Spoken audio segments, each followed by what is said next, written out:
적폐 없는 세상이 두려운 문재인 정권. 박근혜를 탄핵한 촛불은 적폐청산과 민주개혁을 실현하고자 했습니다. 촛불의 힘으로 탄생당한 문재인 정권은 이러한 촛불의 요구를 실현할 책임이 있습니다. 그러나 문재인 정권은 적폐청산, 민주개혁의 책임을 다하고 있지 않습니다. 단지 국민의힘이나 윤석열 검찰 같은 적폐 세력이 저항했기 때문에 적폐청산을 실현하지 못한 게 아닙니다. 문재인 정권 자신이 적폐청산 의지가 없기 때문입니다. 1. 미국과 일본. 우리나라에 청산되어야 할 적폐는 많습니다.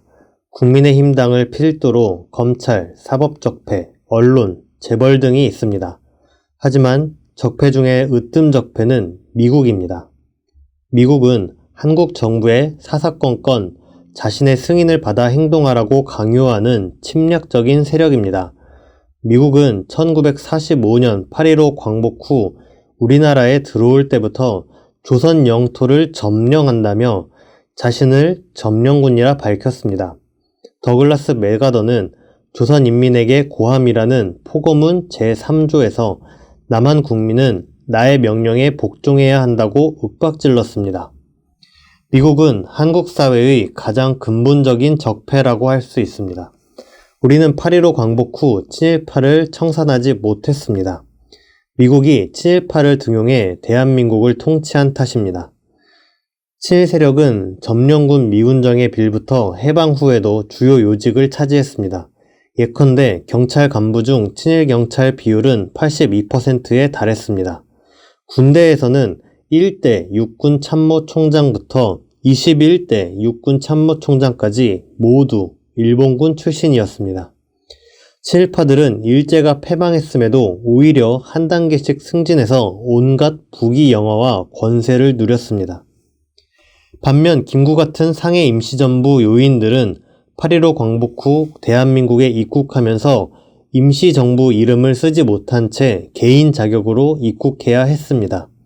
미군이 임시정부 명칭을 쓰지 못하게 했기 때문입니다. 미국은 친미주의자 이승만을 대대적으로 내세웠고 대통령으로 만들었습니다. 이승만은 상해 임시정부에서도 탄핵당한 가짜 독립운동가였지만 미군정의 지원 속에 대통령이 되고 남한에 단독정부를 수립해 우리 민족을 분단시켰습니다. 미국은 침략자와 같았습니다. 미군정은 4.3 제주에서 자주통일 독립을 요구하는 우리 국민을 학살했습니다. 5.16 쿠데타로 4.19 혁명을 무위로 돌렸고 전두환이 광주 학살을 하도록 지원했습니다. 미국은 한국 사회를 분단과 친일 보수 적폐의 수렁으로 몰아넣은 주범이라고 할 수 있습니다. 미국뿐만 아니라 일본도 뿌리 깊은 적폐입니다. 식민 지배가 끝난 지 76년이 되었지만 여전히 미국과 손잡고 친일파를 양성하며 우리나라에 막대한 영향력을 행사하고 있습니다. 대표적인 친일파로 꼽히는 박정희는 술만 먹으면 일본 군가를 부르곤 했다고 합니다. 1962년 박정희 대통령 취임식 때 일본 특사로 온 오노 반복후 당시 자민당 부총재가 아들의 경사를 보러 가는 것 같아 기쁘다 라고 말한 것은 유명한 일입니다. 박정희가 일본을 방문했을 땐 전 만주 군관학교 교장을 만나 큰 절을 올렸다고 합니다. 일본은 지금도 친일파를 체계적으로 육성하고 있습니다. 최근 존 마크 램지어 미 하버드대 교수가 위안부를 폄훼하는 논문으로 물의를 일으킨 바 있습니다. 램지어 교수는 일본 전범기업 미쓰비시 그룹의 연구 기금으로 만든 자리인 미쓰비시 일본 법학 교수입니다. 램지어의 사례에서 알 수 있듯 일본은 각종 재단을 이용해 친일파를 육성하고 있습니다. 우리나라에서도 일본재단, 토요타재단 등이 친일파를 육성하고 있다고 알려져 있습니다.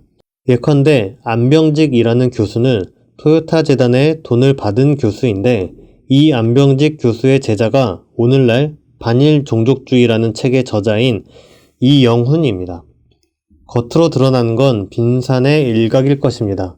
일본이 우리나라에 광범위하게 영향을 미쳐 얻고자 하는 건 다름 아닌 남북 대결과 분단 고착, 그리고 보수적폐 집권입니다. 보수적폐는 미국과 일본을 등에 업고 날뛰고 있습니다. 이들은 정계, 군부, 경제계, 언론계, 종교계, 문화계, 사회계 곳곳에서 기득권을 형성해 한국 사회를 좌지우지합니다. 촛불국민이 탄핵한 박근혜 일당은 미국, 일본을 등에 업은 보수적폐를 대표하는 세력이었습니다. 촛불국민이 박근혜를 탄핵한 건 한국 사회의 모든 적폐를 청산하고 자주적이고 민주적이며 통일을 지향하는 나라를 건설하기 위함이었습니다. 그러나 문재인 정부는 촛불의 요구를 받들지 않고 있습니다. 받들 의지도 없습니다.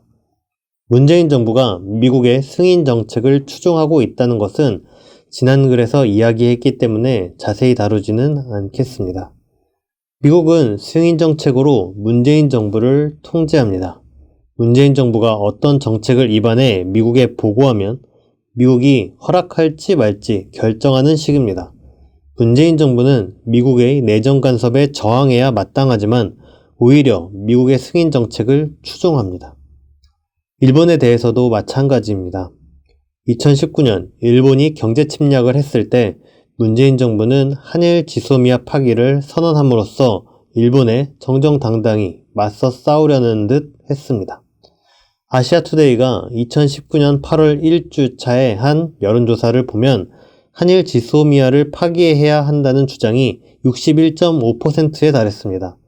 지소미아 파기를 반대하는 여론은 26.7%에 불과했습니다. 하지만 문재인 정부는 지소미아를 파기하지 않고 미국의 압박에 눌려 결국 한일 지소미아를 연장했습니다. 국민은 지소미아 파기를 원했지만 문재인 정부는 미국의 요구를 따랐습니다. 미국 앞에선 민주주의가 작용하지 않습니까? 문재인 정부는 촛불 민심을 완전히 배신했습니다. 문재인 정부는 올해 3.1절 102주년 기념식에서도 우리는 그 역사, 일제강점기를 말하는 거죠. 우리는 그 역사를 잊지 못합니다. 가해자는 잊을 수 있어도 피해자는 잊지 못하는 법입니다. 그러나 100년이 지난 지금 한일 양국은 경제, 문화, 인적 교류 등 모든 분야에서 서로에게 매우 중요한 이웃이 되었습니다. 라고 말했습니다. 피해자인 우리가 반성하지 않는 가해자인 일본에 과거를 묻어버리고 관계를 개선하자고 제안한 셈입니다. 그것도 3.1운동 기념일에 말이죠. 지금도 일본이 강제징용 배상을 거부하고 있지만 문재인 정부는 마땅히 대응하지 못하고 있습니다. 촛불 민심은 문재인 정부의 민족 자존을 세우는 대일 강경 외교를 요구했습니다. 하지만 문재인 정부는 대일 저자세 외교로 촛불 민심을 무참히 짓밟고 있습니다. 심지어 문재인 정부는 자신의 저자세 외교를 감춰보기 위해 친미, 친일파를 마치 자주파인 것처럼 포장하는 천인공노할 국민 우롱까지 자행하고 있습니다. 문재인 정부는 2019년 김현종 청와대 국가안보실 2차장이 반일 강경 대응을 주도하고 있다는 설을 내돌렸습니다. 당시 대표 적폐 언론인 조선일보는 김현종 2차장이 핸드폰 통화대기음을 애국가로 설정해 놓았다고 보도하며 김현종을 띄워줬습니다.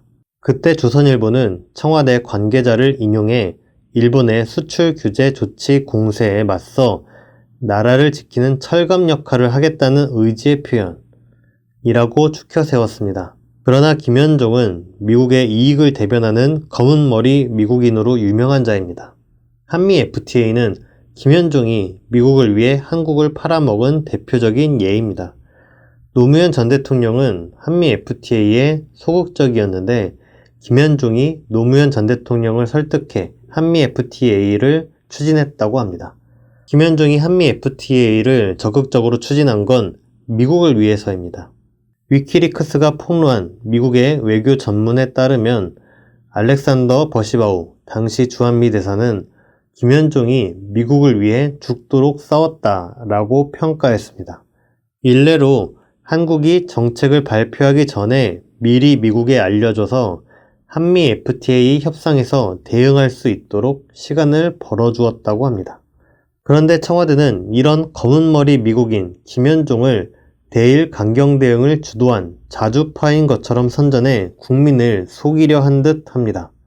친일파를 애국자로 둔갑시키는 것과 다를 게 없는 교활한 행보입니다. 문재인 정부가 이런 교활한 행동까지 하는 걸 보면 촛불 민심을 받들어 반일 자주 외교를 해나갈 의지도 능력도 없다는 것을 알 수 있습니다. 2. 국내 적폐를 대하는 문재인 정부의 태도. 문재인 정부는 보수 적폐를 청산하지 않고 있습니다. 검찰개혁. 몇 년째 전국을 뒤흔들고 있는 검찰개혁을 살펴봅시다. 검찰개혁 과제로 크게 고위공직자 범죄수사처, 공수처라고 하죠. 공수처 설치와 검경수사권 조정을 꼽을 수 있습니다. 문재인 정부는 공수처를 추진하면서 검찰개혁에서 성과를 이룬 것처럼 말하지만 실상은 하나도 이루어진 게 없습니다. 국민은 공수처가 적폐를 잡는 촛불의 칼이 되어주길 바랬습니다. 문재인 정부가 공수처를 제대로 운영할 생각이었다면 무엇보다 공수처장의 개혁 의지를 갖고 적폐와 맞서 싸울 사람을 임명했어야 합니다. 적폐들도 개혁 의지를 가진 사람이 공수처장으로 임명되는 것을 극도로 경계했습니다. 적폐들은 우리법연구회, 국제인권법연구회, 민변 출신을 공수처장으로 임명하지 말라고 문재인 정부를 압박했습니다. 그러자 문재인 대통령은 적폐들의 요구 조건을 들어주었습니다. 지금 공수처장인 김진욱은 김앤장 변호사 출신입니다. 김앤장은 유명한 적폐 사법 집단이라 촛불 국민은 김진욱 공수처장 임명을 우려하지 않을 수 없었습니다.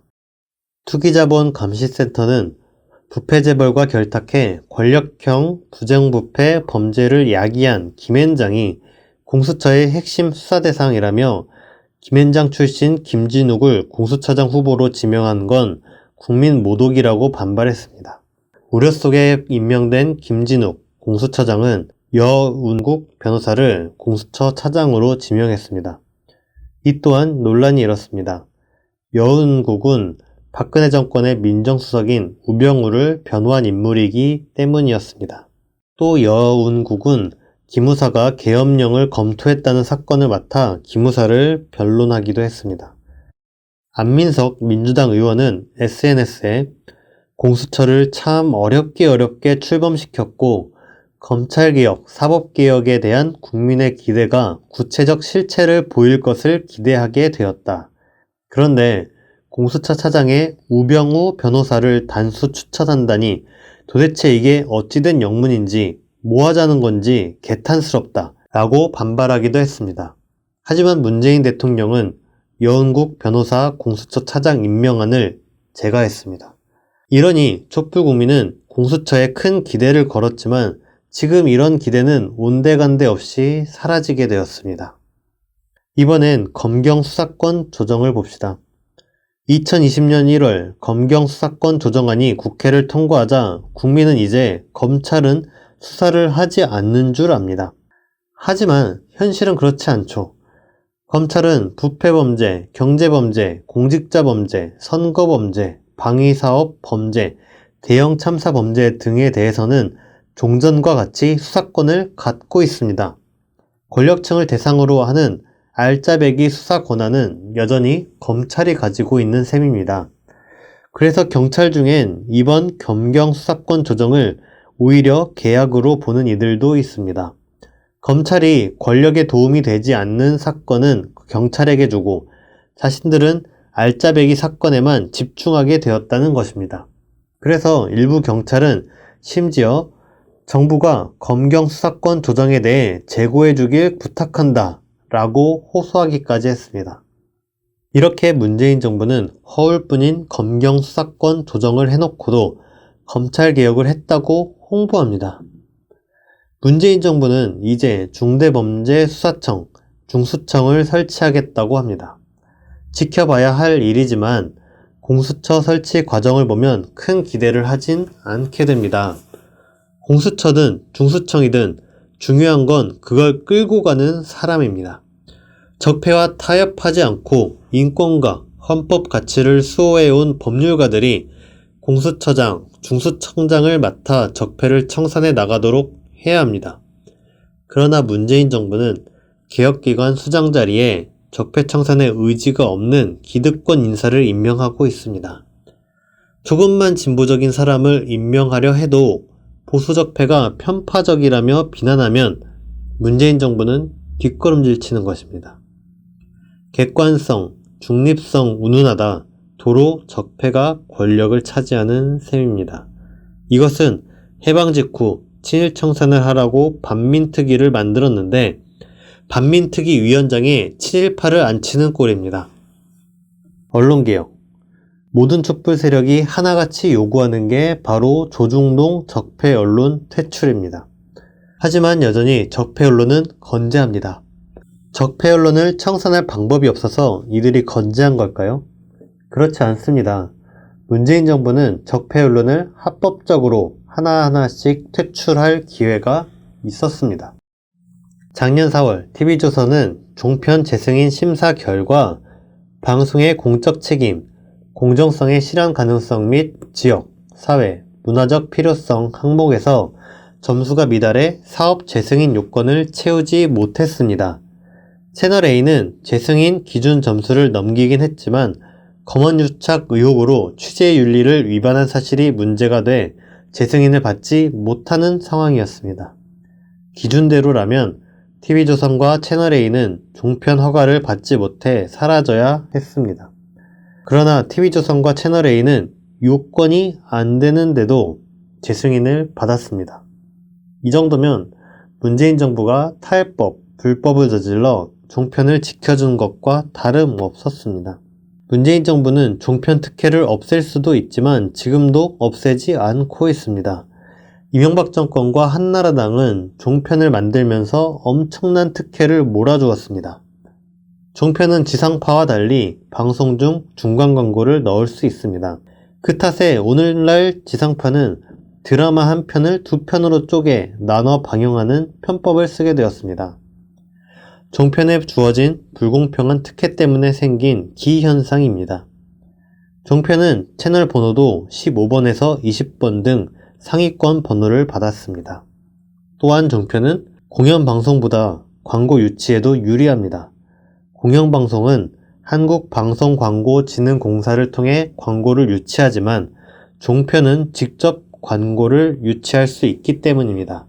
엄청난 특혜가 아닐 수 없습니다.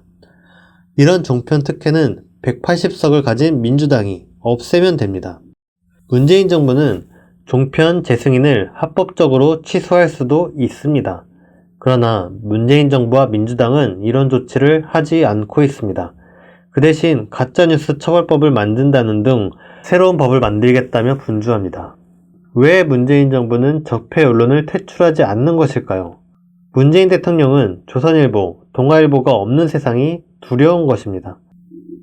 마치 삼성이 문제라는 건 알지만 이재용이 없으면 대한민국이 망할 거라며 두려워하는 것처럼 말입니다.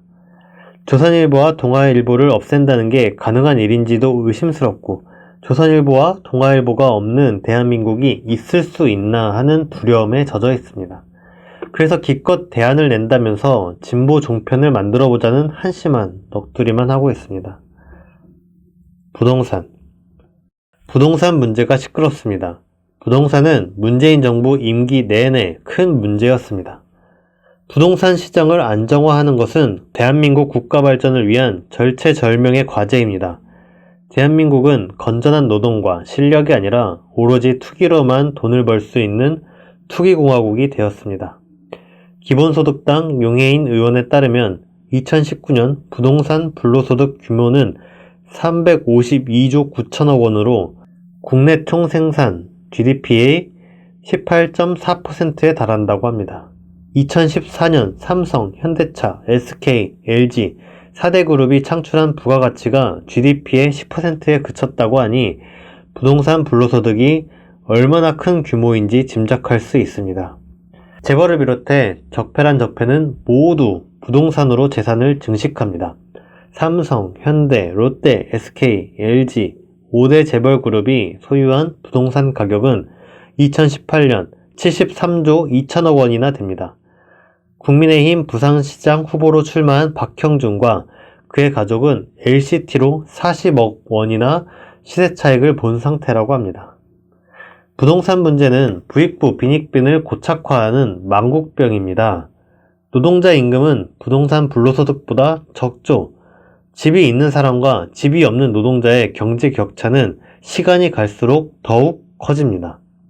집 있는 사람들도 서울과 지방, 강남과 비강남으로 계급이 만들어집니다. 이렇게 되면 계층 이동은 불가능해집니다. 부동산은 그 어떤 가치도 창출하지 않습니다. 완전히 비생산적인 부동산이 돈을 버는 주된 수단이 되면 한국 경제는 완전히 병들어 나라를 망국으로 이끌게 됩니다. 따라서 부동산은 대표적인 적폐 영역이라 할 수 있습니다. 부동산을 안정화하는 것은 부동산 투기 공화국을 청산하겠다는 것과 같습니다. 부동산 안정화에 뛰어들려거든 부동산 적폐와 전면전을 불사해야 합니다. 그러나 문재인 정부는 주먹국으로 부동산 정책을 폈습니다. 문재인 정부가 아파트 값을 잡겠다며 내놓은 대책만 봐도 얼마나 한심한지 알 수 있습니다. 문재인 정부는 2017년 이른바 8.2 대책을 통해 임기 초 부동산 대책으로 임대주택 등록제를 내놓았습니다. 다주택자는 실거주할 집이 아니라면 팔거나 임대주택으로 등록하라는 것입니다. 그러면서 임대주택으로 등록하면 각종 세제 혜택을 주었습니다. 이렇게 하면 집값 상승을 막을 수 있을까요? 임대주택 등록제는 다주택자에게 엄청난 혜택을 주었습니다.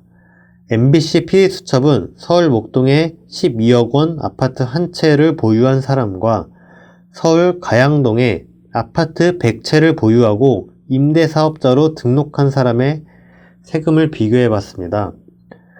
재산세는 1주택자가 연 370만원인 가운데 임대사업자는 면제를 받았고 양도소득세는 1주택자 2,900만원, 임대사업자는 면제, 종합부동산세는 1주택자 연 75만원, 임대사업자는 비과세였습니다.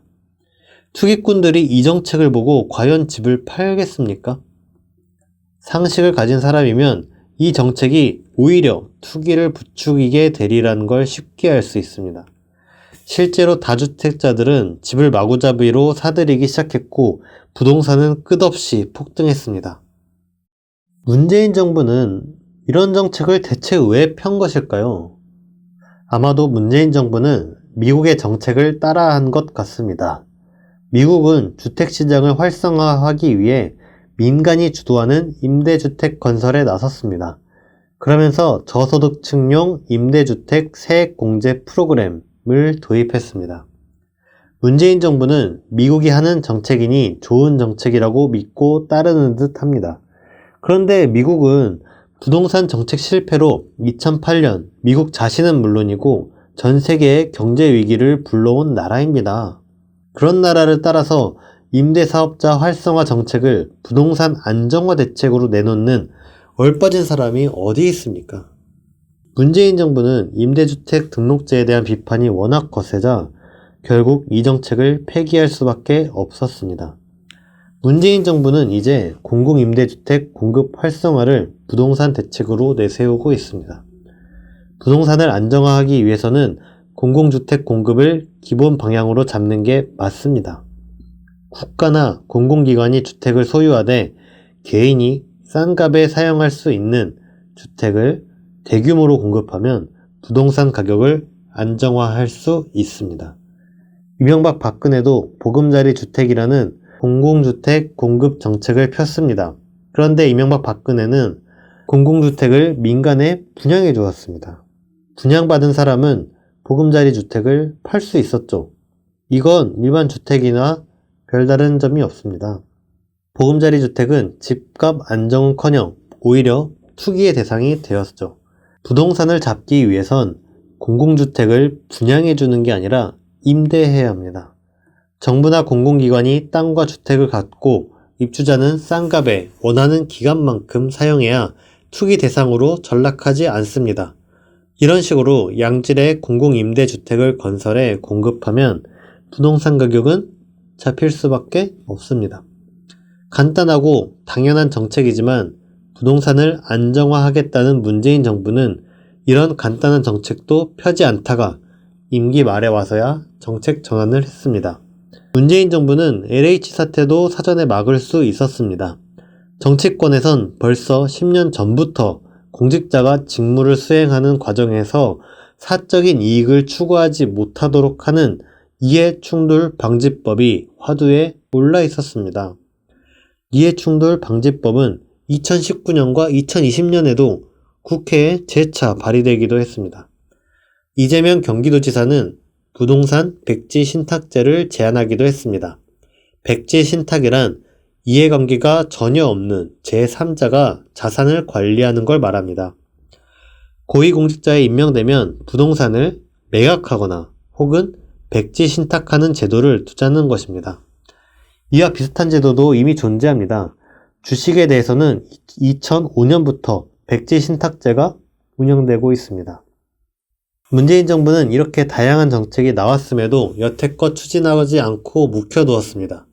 문재인 정부가 미리 해결할 수 있는 일도 해결하지 않고 썩어 문드러지도록 방치한 셈입니다. 이래서야 LH 사태를 무조건 전임 정부 탓으로 돌릴 자격이 있습니까? 3. 문재인 정부는 왜 적폐를 청산하지 않는가? 살펴본 것처럼 문재인 정부는 한국 사회 근본 적폐인 미국과 일본, 그리고 그들을 등에 업은 보수 적폐를 청산할 능력과 의지가 없습니다. 촛불항쟁으로 탄생한 문재인 정부가 왜 적폐를 청산할 의지가 없을까요? 그 이유는 문재인 정부와 그 세력이 자신들도 보수 적폐 세력처럼 기득권이 되고 싶어 하기 때문입니다. 첫째로 문재인 정부는 친미, 친일, 보수 적폐에 순응하고 적폐와 어울리길 바랍니다. 예컨대 노무현 정부와 문재인 정부가 삼성과 가깝다는 것은 잘 알려진 일입니다.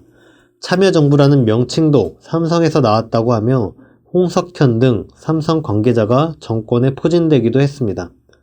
문재인 대통령 역시 홍석현에게 내각에 참여해달라고 제안하는 등 친삼성 행보를 보였습니다. 또한 문재인 대통령은 국정농단에 연루돼 재판을 받고 있는 피의자 이재용을 2019년 한 해에만 10차례나 만났습니다. 문재인 대통령은 국정농단 피의자와 만나는 게 부적절하다는 지적에도 이재용을 빈번하게 만났습니다. 국회의원들도 자기 지역구에서 구청장이나 검찰 같은 유지들과 어울리며 서로 청탁하는 공생관계를 쌓아 권력을 누리는 것이 오늘의 현실입니다. 국회의원 정도 되면 가만히 있어도 여러 적폐들이 찾아와 아부하고 금품 공세를 펴니다. 이런 권력을 향유하고자 하는 게 문재인 정부와 그 세력들의 오늘날 모습입니다. 둘째로 문재인 정부와 그 세력들은 촛불의 요구보다 자신의 입지 마련이 더 우선입니다. 정부는 5년이면 임기를 마칩니다. 임기를 마치면 실업자가 될 수도 있는 것이죠. 정권 관계자들 머릿속엔 임기가 끝난 후 어느 공공기관이나 사기업 임원으로 취직하는 등 대비책을 만들어야 한다는 고민이 들어차 있습니다. 그렇게 자기 입지를 챙기는데 골몰합니다. 셋째로 그들은 게으릅니다. 일을 하지 않습니다. 청와대나 민주당 사람들이 일을 하지 않아도 별로 티도 나지 않습니다. 정부 관료 조직이 알아서 정부를 운영해주기 때문이죠. 웬만한 일들은 알아서 진행됩니다. 관료들에게 주문하면 정책이나 사건이 터졌을 때 해야 할 대책도 알아서 만들어줍니다.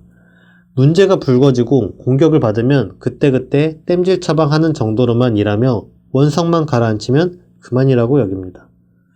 부동산 대책도 문재인 정부가 조금만 스스로 공부하고 연구하면 문제가 있는 정책이라는 걸 금세 알 수 있었을 것입니다. 하지만 게으르다 보니 관료에 휘둘려 실책을 범하게 되었습니다. 이게 문재인 정부와 그 세력의 한계입니다. 이러한 태도와 자세로는 적폐청산을 할 수도 없고 적폐청산을 할 의지도 가질 수 없습니다. 이들에게 적폐가 사라진 대한민국은 미지의 세계처럼 느껴질 것입니다. 문재인 정부 세력은 그런 미지의 세계가 오길 원하지 않습니다. 문재인 정부와 그 세력이 기득권이 되어가고 있습니다. 그들은 자신들이 숭배하는 미국의 눈에 들어 적폐 세력과 공존하며 권력을 누리길 바라는 것 뿐입니다. 우리 촛불 세력은 이런 현실을 심각하게 봐야 합니다. 촛불 혁명의 주인은 우리 촛불 국민입니다. 문재인 정부가 대신 촛불 혁명을 완수해주지 않습니다. 우리 촛불 세력이 직접 나서 미국의 승인 정책을 짚부숴야 합니다. 또 일본의 강도 같은 요구를 짚문게 민족 자주의식을 드높이 떨쳐야 합니다. 그리고 평화, 번영, 통일을 지향해 나가야 하죠. 이런 과제를 완수할 의지를 가진 사람은 바로 우리 촛불 세력이며 촛불 혁명을 완수할 힘도 바로 우리에게 있습니다. 또한 촛불 국민의 요구에 부응하고 촛불 국민의 심부름꾼이 되고자 하는 참된 진보 세력은 문재인 정부를 타산지석으로 삼아야 합니다. 참된 진보 세력은 국민의 절대 봉사하는 자세, 일하고 또 일해 국민의 염원을 하루빨리 실현하겠다는 자세로 혁신하고 또 혁신해야 합니다.